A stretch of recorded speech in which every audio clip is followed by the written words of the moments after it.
Miami, Florida, a city on the cutting edge of architecture, a place that shines with artistic flair.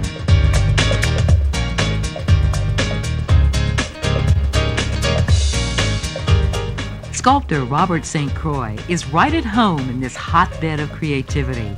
In his Miami studio, he creates bronze statues and fountains for people's homes.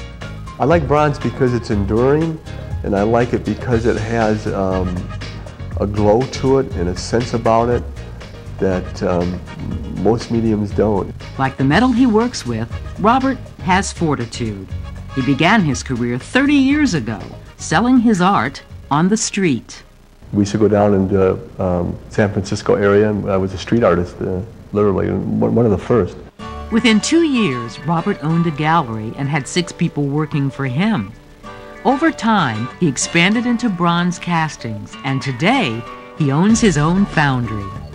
I think that I'm a real American artist because I grew up starting as a street artist, and I've gotten to this level of my career, and it's really, as a product of being an American, it's really incredible. I don't think I could do this in other countries of the world. I'm one of these proud American people. This day, Robert is working on a dolphin fountain he's been commissioned to make for a client's home. This will be the first of 3 dolphins he'll make. The first step is a clay model. So that's what I'm doing now. I kind of go over the whole piece and get my proportion and make sure I'm not heavy on one side or lopsided or creating a giraffe when I want a dolphin. This is where Robert's creativity can flow. This is fun. This is when you have an opportunity to talk to the piece, and it's kind of a personal and private thing, and hopefully she's listening to me. Next, Robert begins a series of complicated and time-consuming processes to create a bronze replica of his clay vision. First, he and his assistant Evelyn Ortega coat the clay dolphin with plaster.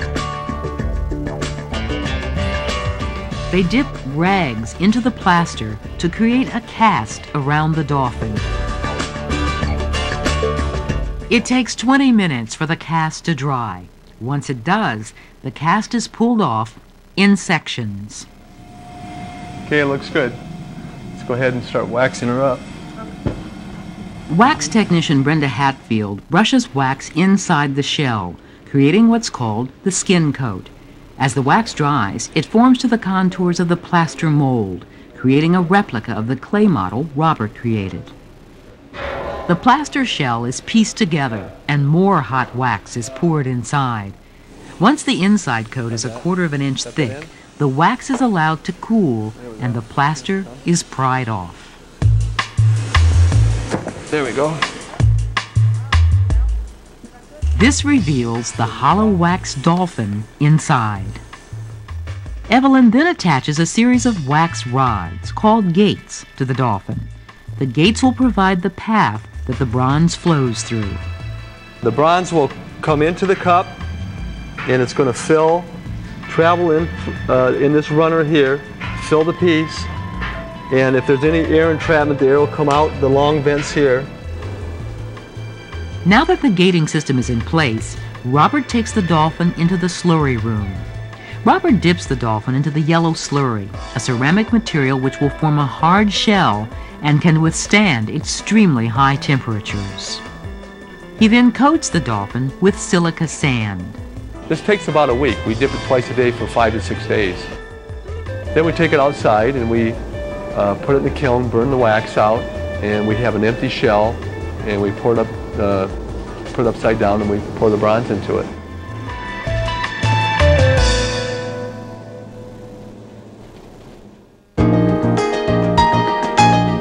When Modern Masters returns, the heat is on and molten bronze runs red hot.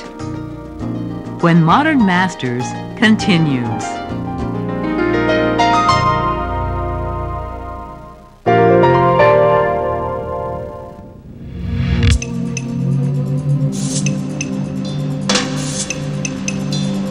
Miami, Florida, where the heat never stops.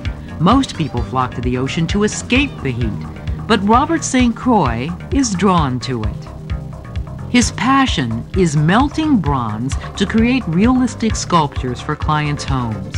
He can capture a child's surprise as he's pinched on the foot by a crab, or add drama to the folds of a dress. It adds a sense of realism. I like to have a little bit of a roughness in the texture of my work because that has to do with light and the way that shadows play. Robert is in the midst of making a bronze dolphin fountain for a client's home. The yellow ceramic shell, which will shape the bronze, is placed inside a kiln to melt away the wax inside. This process is known as the lost wax method. And the shells we cook between 12 and 1600 for about an hour. And all the wax melts out, disintegrates. The hot shells are removed and readied for the molten bronze. Bronze ingots are melted in a furnace. The temperature of the bronze must be 2200 degrees before it is hot enough to pour.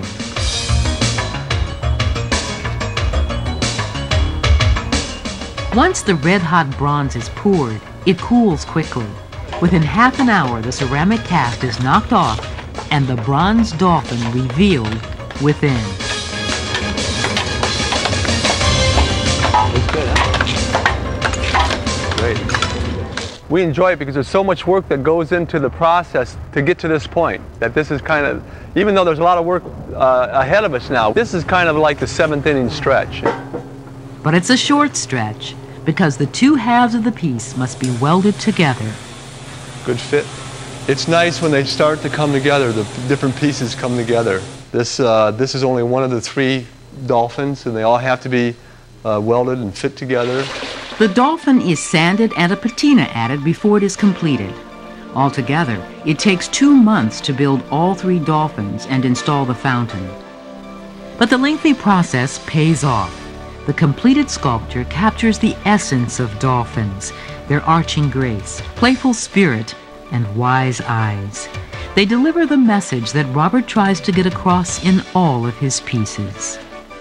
I always want to impart hope and love and community, and these are important to me.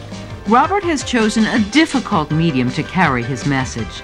Casting bronze requires patience and perseverance.